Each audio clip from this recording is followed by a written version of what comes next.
네, 4월 22일 장윤선의 취재 편의점 시작하겠습니다. 저희 제작진의 실수로 내용이 좀 바뀌어가지고 갑자기 애청자분들의 댓글이 유실이 된 것 같습니다. 노미님을 비롯해서 굉장히 많은 시민들, 애청자분들께서 오늘 아침 인사 다 건네주셨어요. 특히 이재명 대통령 그리고 인도 한인 회장과 나눈 뭉클한 장면들 너무 인상적이었다라는 노미님의 댓글까지 제가 봤는데 댓글창에 지금 댓글이 하나도 없어서 제가 좀 살짝 당황했습니다. 다시 이 방으로 와주시면 좋을 것 같습니다. 노봉남님께서 오마이갓 해주셨어요. 저도 오마이갓입니다. 뭔가 문제가 있었던 것 같은데요. 기존 라이브 방이 오류가 생겨서 다시 만들었습니다. 그래서 여기로 다시 오셔야 되겠습니다. 애청자 여러분, 다시 한번 말씀드리도록 하겠습니다. 네, 진희님께서 안녕하세요. 오늘도 취재 편의점과 하루를 시작합니다라고 의견 주시고 계십니다. 구독, 좋아요, 알림 설정. 어머, 어쩌면 제 마음을 읽고 계시군요. 그대로 댓글에 달아주셨습니다. 계신 곳 날씨는 좀 어떠신가요? 어제도 오늘도 서울에는 상당히 좀 쌀쌀한 느낌이 좀 듭니다. 초봄 같은 그런 느낌이 드는데요. 전국의 황사, 미세먼지, 나쁨 상황은 그닥 좋지는 않다라는 생각이 좀 듭니다. 기온이 28도까지 올라갈 때는 이러다 금방 초여름 되는 거 아니야? 생각했었는데 아니었다. 예, 그래서 우리들에게 닥치는 이 기후 변화의 위기를 우리가 어떻게 잘 슬기롭게 극복을 할지 저도 여러 가지 많은 생각을 하게 됩니다. 네, 여기저기서 이제야 오시는데요. 노미님께서 아직 못 오시고 계시는 것 같아요. 얼른 오시기 바랍니다.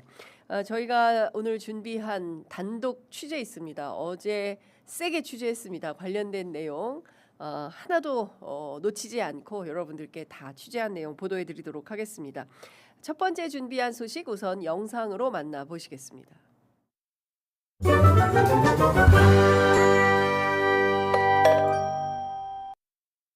북한 핵이 현재 진행형이라는 사실입니다.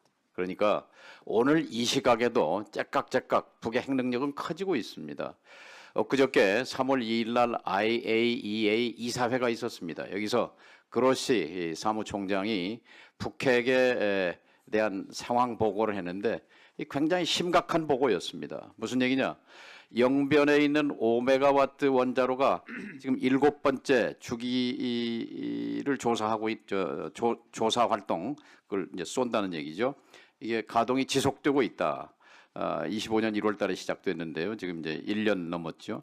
과거 30년 동안 6번의 연료봉을 꺼내서 100kg 안팎의 플루토늄을 추출했는데 지금 작년에 6번째 꺼내가지고 약 16kg의 플루토늄을 꺼낸 걸로 이렇게 추정이 됩니다. 제가 현재 진행형이라고 말씀드린 이유는 여기 그로시 총장이 한 보고 중에 지금 영변과 구성 강선에 있는 우라늄 농축 시설 HEU 이란은 이번에 미국의 폭격으로 파괴한 것이 60% 농축 우라늄인데 비해서 북의 지금 우라늄 농축은 90%짜리 무기급 우라늄입니다. 그런데 이 시설을 지금 영변에 한 군데 더 증설하고 있다. 사무총장 보고였습니다. 제가 얼마나 심각한가 하는 얘기를 하고 있습니다.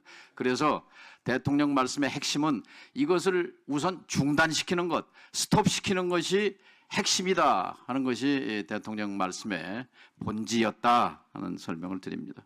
2025년 7월 14일 지금 이 시간에도 북의 핵시설은 가동되고 있습니다. 그리고 현재 우라늄 시설도 돌아가고 있습니다.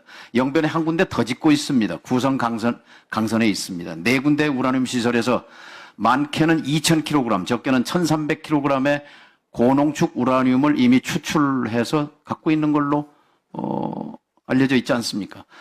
지금 이 시간도 돌아가고 있는 북한의 핵 능력, 점증하고 있는 능력, 빨리 어떻게 해결할 것입니까? 빨리 대화를 통해서 다시 이것을 멈추도록 하는 일이 시급하다고 생각합니다. 네, 그 전에 저희 댓글창에 많은 애청자분들께서 서로 인사 나누시고 오늘도 웃으면서 시작한다고 노미님께서 말씀 주시고 진희님께서 어제 장 기자님이 노북남님, 노미님 언급해 주셨는데 안 계셔서 대신 전해드립니다. 하시니까 노북남님께서 슈퍼챗도 쏴주시고 이런 뭐라 그래야 될까요? 서로의 안부를 물으면서 시작하는 하루입니다. 너무 감사드리고 저는 이 자체가 굉장히 선한 영향력이 되어서 한국 사회 그리고 국제 사회를 바꾸는 좋은 힘이 되지 않을까라는 생각을 합니다. 관련해서 준비한 소식 지금부터 전해드리도록 하겠습니다. 방금 보신 이 영상은 지난 3월 6일 국회 외통위에 출석했던 정동영 통일부 장관 발언 가운데 한 토막입니다. 지금 막 보신 것처럼 정동영 장관은 현재 직면한 북한의 핵 개발 상황이 어느 정도인지 그리고 국제원자력기구 IAEA가 확인한 그리고 파악하고 있는 영변, 구성, 강선에 있는 우라늄 농축 시설이 어느 정도 수준인 건지 그래서 우리는 어떻게 대응을 해야 되는 건지 북한이 사실상 핵 무력 완성을 선언했을 때 아니다, 핵 능력 없다, 뻥이다. 이렇게 다수의 전문가들, 특히 이제 보수적인 북한 전문가들이 주장을 했지만 실제 그것이 아니다. 존재하는 핵을 어떻게 인정하지 않을 거냐라는 논의의 단계까지 와 있는 것이고 그 내용을 IAEA가 그리고 정동영 장관이 국회 외통위 출석을 해서 설명하는 바로 그 장면인 것입니다. 여기에 눈에 띄는 단어 하나 나오죠. 구성. 여기는 바로 최근에 가장 그 유명해지고 핫해진 도시인 것 같습니다. 평안북도 구성시라는 데인데요. 영변, 강선과 더불어 구성이라는 데가 등장을 하는 것입니다. 언제냐? 지난 3월 6일입니다. 그리고 이 얘기가 처음 나온 것은 아니라는 점을 또 재차 강조해서 말씀드리겠습니다. 이렇게 다른 거 다 떠나서 국민께 보고드리는 국회 출석해서 국민께 보고드리는 자리에서 정동영 통일부 장관이 이 정도 얘기할 정도라면 그리고 앞서 보신 영상은 본인의 인사청문회가 열리던 지난해 7월 19일 영상입니다. 인유한 의원의 질문에 대해서 답변하는 장면인데요. 비교해 보시면 아시겠지만 답변 내용이 대동소이합니다. 비슷한 내용을 하고 있어요. 그러니까 핵을 인정하고 그리고 어떻게 하면 남북 관계를 조금 더 건강하고 합리적이고 상식적인 관계로 만들어갈 거냐 이 부분에 대해서 주장하는 그런 대목이라고 할 수가 있겠죠. 무슨 말이냐? 평안북도 구성시에 핵시설이 존재한다는 것은 이미 기밀이나 보안에 해당하지 않는다라는 것입니다. 뿐만 아니라 미국 과학국제안보연구소 ISIS는 2016년 벌써 10년 전입니다. 2016년 7월 보고서를 통해서 평안북도 구성시 방현 비행장 인근 장군대산 지하시설을 주목했습니다. 북한이 영변 이외에 우라늄 농축 시설을 운영하고 있다면 이곳이 유력할 것이다라고 분석을 한 바 있는 것인데요. 제가 어제 경향TV에서도 말씀드렸지만 이미 10년 전, 2016년이죠. 이미 10년 전부터 한미 외교안보 전문가들 사이에서는 북한이 영변 핵시설 이외에 북한이 평북 구성에 핵실험을 하고 있겠구나라고 판단을 하고 있었다라는 이야기가 됩니다. 세칭 무슨 얘기냐? 선수들끼리는 다 아는 이야기다. 다른 분들은 특별하게 관심을 두지 않아서 잘 몰랐다 이럴 수 있지만 외교안보 라인, 외교안보 전문가들 그리고 외교안보 학자들은 다 아는 이야기였다. 연구자들은 다 아는 이야기였다. 이런 얘기가 되는 것입니다. 뿐만 아니라 통일부는 정동영 장관이 이 같은 사실을 인지한 이유로 앞서 언급한 2016년 ISIS 보고서 그리고 2024년 미국 랜드 연구소 브루스 베넷 박사의 인터뷰 그리고 2025년 국제전략문제연구소 CSIS 보고서 등을 꼽기도 했습니다. 물론 어제 빅터 차 미국 전략국제문제연구소 CSIS 한국 석좌는 본인의 X에 글을 올려서 CSIS는 구성 핵시설 관련 보고서를 발표한 적이 없다. CSIS는 고폭 실험용 기폭장치에 대해서 보도했을 뿐이고 둘은 큰 차이가 있다라고 반박을 했습니다. CSIS는 정동영 장관의 기억의 오류다라고 쳐도 나머지는 천하가 아는 사실 아닙니까? 그러니까 이것 자체가 CSIS의 반박 때문에 빅터차의 반박 때문에 나머지 모든 사실들이 없던 일이 되는 것은 아니다라는 거예요. 그런데 오늘 아침 많은 기성 언론들은 빅터차가 반박했으므로 정동영의 주장은 거짓이다. 이런 프레임으로 보도를 하고 있습니다. 그러나 CSIS뿐만 아니라 2016년에 ISIS 보도를 ISIS의 그 보고서를 통해서도 그리고 누구죠? 그 브루스 베넷 박사 인터뷰를 통해서도 비슷한 내용은 사실로 확인이 된 바 있다라는 겁니다. 물론 북한이 우리 여기 핵시설이 있어요라고 확인해 주는 것은 아니지만 연구자들이 이렇게 추정 또는 확인하고 있다라는 정도로 말씀을 드리는 것입니다. 때문에 이재명 대통령이 해외 순방 중에 바로 나섰습니다. X에 글을 올려서 공개 반박을 한 것인데요. 정동영 장관의 구성 핵시설 발언 이전에 구성 핵시설 존재 사실은 각종 논문과 언론 보도로 이미 전 세계에 널리 알려져 있었던 점은 명백한 팩트다라면서 정 장관이 미국이 알려준 기밀을 누설했음을 전제한 모든 주장과 행동은 잘못이다라고 직격을 했습니다. 그러니까 다 알고 있는데 마치 이거를 하나 딱 체크 포인트로 해서 정동영 장관이 미국이 준 기밀을 누설했대. 그러니까 이 사람 잘못한 거야. 고로 어떻게 그만둬야 돼. 이 프레임이 작동이 되고 있다라는 것이죠. 도대체 이런 일이 왜 벌어지고 있는 것인가? 왜 그럴까요? 취재를 했습니다. 하나하나 설명드리겠습니다. 대통령께서도 궁금하신 거예요. X에 이런 말을 남겼죠. 대체 왜 이런 터무니없는 일이 벌어지고 있는지 자세히 알아봐야겠습니다. 대통령께서 해외 순방 중에 급거 X에 글을 올리고 이거 그냥 넘어가면 안 되겠네. 자세히 좀 알아봐야 되겠네. 라고 나선 겁니다. 이거 굉장히 중요한 시그널인 것이죠. 왜 자꾸 이렇게 황당한 일이 벌어지는 거지? 이거 직접 좀 확인을 해봐야겠어.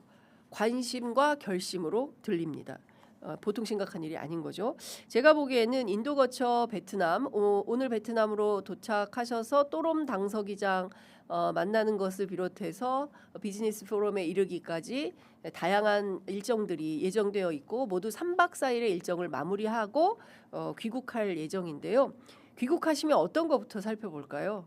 저는 단연 이 의제가 가장 1순위로 올라오지 않을까라는 생각을 하게 됩니다. 지금 가장 중요한 것은 10년 전부터 다 알려진 연구자들, 언론, 각종 연구소 논문 다 알고 있었던 얘기를 정동영 장관이 첫 번째 작년 인사청문회 때 그리고 지난 3월 6일 국회 외통위 발언을 통해서 얘기했을 뿐이에요. 그런데 이것이 왜 느닷없이 이 순간에 북한의 민감 정보로 둔갑이 돼서 미국으로부터 하루에 50에서 100장가량 일상적으로 제공되던 대북 정보 공유가 중단되는 사태로까지 비화가 된 것이냐. 도대체 무슨 연유로 이렇게 된 것이냐. 이건 굉장히 궁금하다. 이거 좀 확인해 봐야 되는 상황은 명징해 보인다라는 생각이 좀 듭니다.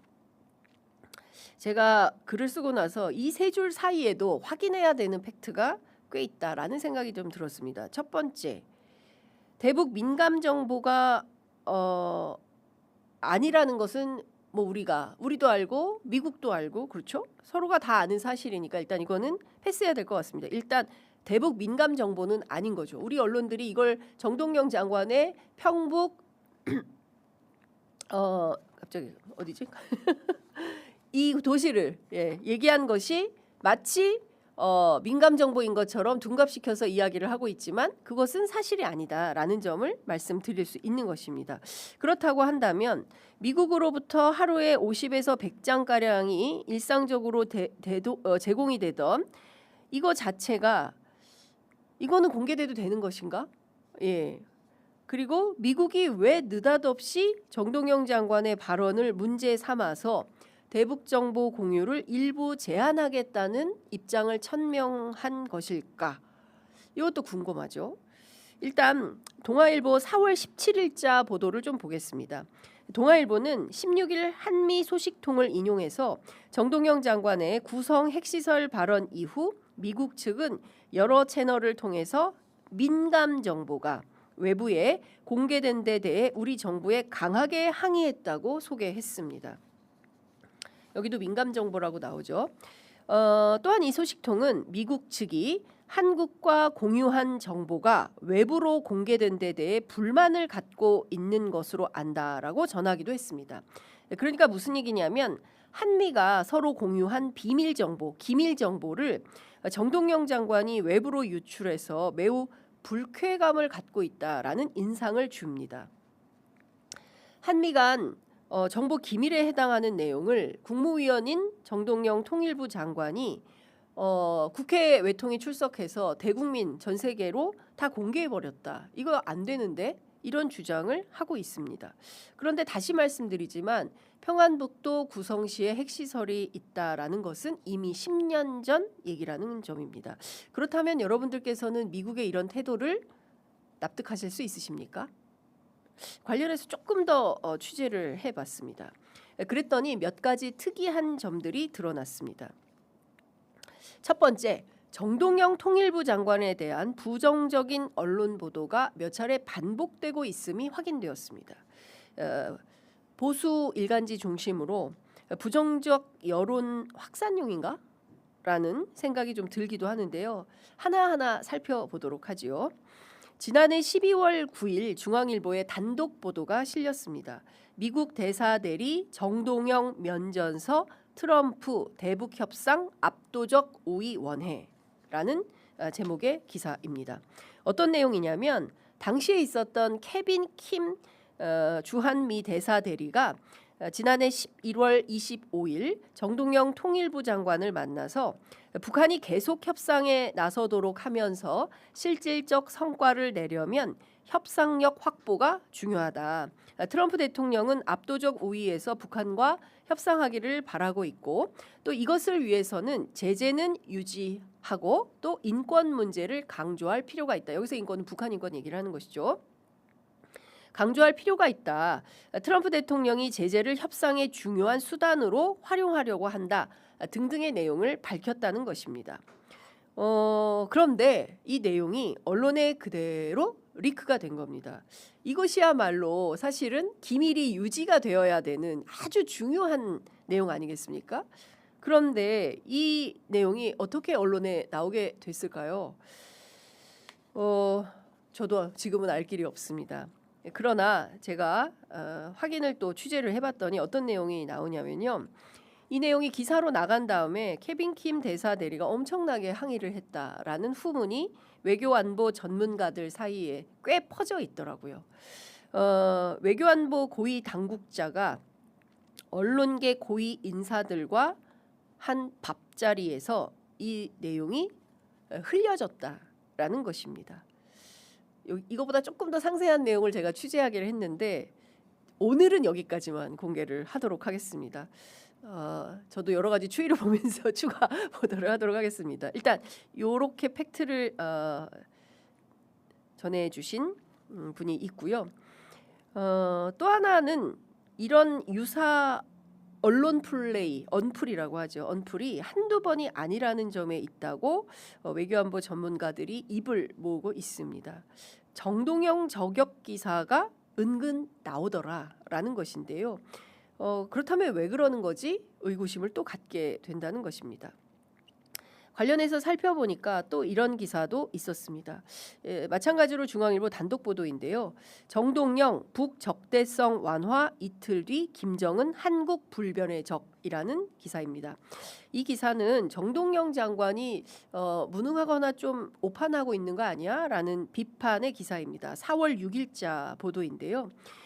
기자가 2월 24일자 국무회의 회의록을 쭉 다시 봤더니 생중계 직후 비공개 회의에서 정동영 장관이 북한 당대회를 앞두고 다수 전문가들은 적대적 두 국가 고착화 등 부정적 전망을 내놓았지만 우리 정부의 적극적인 정세 관리 노력을 통해서 북측의 적대성이 완화된 것으로 보인다라고 평가를 했습니다.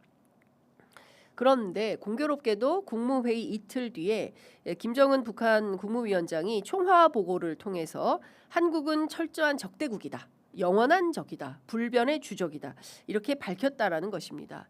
핵심은 한 치 앞도 보지 못하고 이틀 뒤에 북한이 이런 입장을 내놓을 게 자명함에도 불구하고 정동영 장관이 오판하면서 전문가들이 무슨 두 국가, 적대적 두 국가가 고착화되고 있다라고 부정적 전망을 내놓고 있는데 실제로 우리가 열심히 했더니 북측의 적대성이 조금 완화되는 것 같더라. 그런데 실제는 이틀 뒤에 나온 김정은 위원장의 입장을 보면 전혀 그런 게 아니다. 강화되고 있다. 오히려 더 적대적 두 국가론에 방점이 찍혀 있다. 그러니까 대통령 앞에서 엄한 보고를 한 거 아니냐. 사실관계를 제대로 확인하지 않고 발언한 거 아니냐라는 일종의 이제 비판 보도가 나옵니다. 이 보고를 받고 대통령은 아무런 언급도 하지 않은 것으로 이제 표현이 되죠. 저도 그래서 2월 24일치 국무회의 회의록을 찾아봤습니다. 그런데요, 사실 이렇게 꼼꼼히 찾아보는 기자가 많지는 않습니다. 근데 이제 중앙일보 이 기자는 청와대 출입 기자인데 굉장히 열심히 일하는 기자예요. 그래서 이런 것까지도 다 찾아보면서 보도하는구나라는 생각이 좀 들기도 했습니다. 중요한 것은 정동영 장관이 헛다리 짚고 있는 거 아니냐라는 비판에 해당되는 것 같습니다. 그리고 결정타가 바로 이 구성 핵시설 관련된 발언으로 일파만파가 되고 있는 지금 이 상황인 것입니다. 지난 17일자 동아일보 단독 보도가 나왔습니다. 단독 정동영 북구성 핵시설 발언 미 정보 공유 제한 방침 보도가 나왔고요. 이틀 뒤에 한겨레 단독 보도가 19일에 또 나옵니다. 구성 말했다고 미국이 제공하는 하루 50에서 100쪽 대북 정보 끊겨 보도가 나옵니다. 상세히 좀 살펴보면요. 17일자 동아일보 단독 보도의 취재원은 한미 소식통입니다. 한미 소식통. 그러니까 한국과 미국의 소식통이 해당이 되는 것이죠.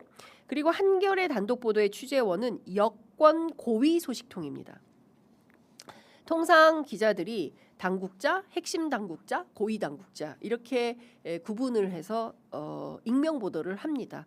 왜냐하면 취재원 보호도 있고 그리고 민감한 내용일 때 경우에 따라서 파장과 뭐 이런 것들을 고려해서 이렇게 익명 보도를 할 때가 있습니다. 특히 외교안보에 이런 게 많이 있죠. 그런데 이거보다 더 훨씬 익명성이 보장되는 표현이 바로 소식통이라는 것입니다. 대체로 여러분 보셨죠? 대북 소식통, 중국 소식통. 어디 상황에 밝은 무슨 소식통 이렇게 주로 소식통이라는 표현을 쓰고 있는데 공교롭게도 동아일보도 한겨레도 취재원이 소식통이다. 정부 당국자가 아니라는 얘기인 거죠. 누굴까요? 저도 궁금합니다.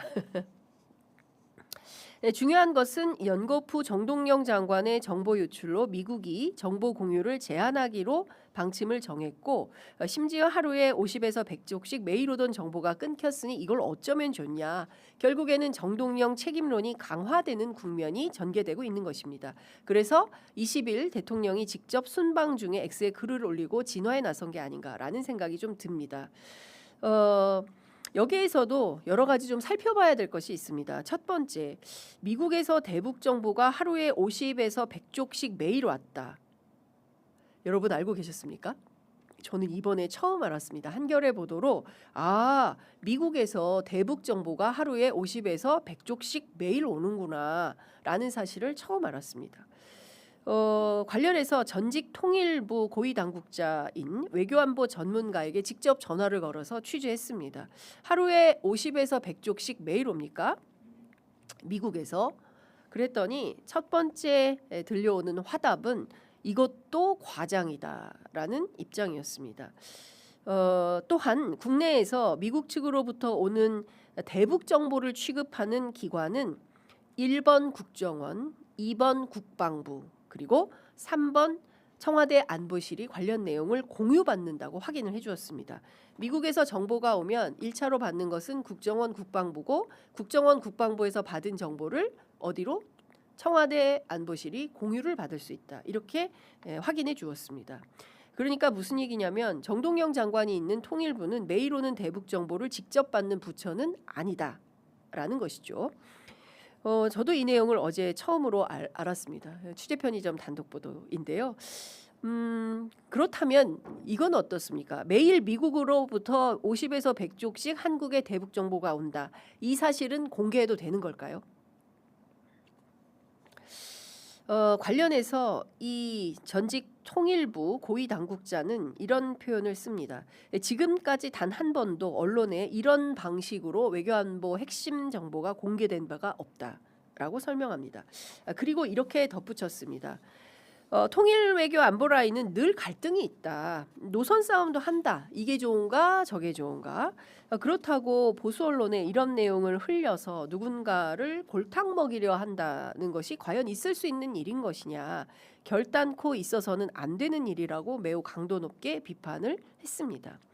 정동영 장관에 대한 공격이 한두 번이 아니라서 이런 광경 또한 처음 보는 일이라고 개탄하기도 했습니다. 지금 가장 큰 문제는 언풀이다라고 꼬집기도 했습니다. 설령 마음에 안 드는 일이 있더라도 회의를 통해서 풀어야지 기성 언론에 흘려서 문제 삼는 것이 과연 온당하냐 이런 비판이었습니다. 흔히 기성 언론들이 우리 외교안보 라인의 동맹파와 자주파의 갈등이 있다 이렇게 비판 보도를 하고 갈라치기를 많이 하기도 하는데요. 혹시 그것 때문입니까? 라고 저도 물었습니다. 그랬더니 이 또한 굉장히 불쾌하게 반응을 하면서 국익에 무슨 파벌이 있겠냐. 말도 안 되는 소리다라고 일축했습니다. 외교안보는 우리가 죽고 사는 문제가 걸려 있고 연동되는데 여기에 무슨 동맹파고 자주파고 이게 말이 되느냐. 우리가 조폭입니까? 절대 말도 안 되는 주장이다라고 얘기하고 있습니다.